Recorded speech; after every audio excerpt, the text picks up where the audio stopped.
व आत्ताच झालेल्या विधानसभेमध्ये आपण जर विचार केला तर शेतकऱ्याचे अनेक प्रश्न होते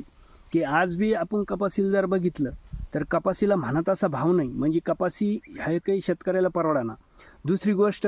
सोयाबीनच्या भावाचं काय परिस्थिती आहे, महागाई काय आहे, परत दुसरी खताचे भाव, पेस्टिसाइड्स, ह्या सगळ्या गोष्टी शेतीला जेवढे लागतात तेवढ्या गोष्टीचे आडमाप भाव वाढलेले असताना आणि एकीकडं शेतकऱ्याच्या मालाला अजिबात भाव नसताना अशा पद्धतीत ही महाराष्ट्राची विधानसभा झाली आणि तिथं भरभरून म्हणजे ज्या सरकारच्या विरोधात जनतेचा रोष होता की आमच्या मालाला भाव सरकारने दिला पाहिजे होता,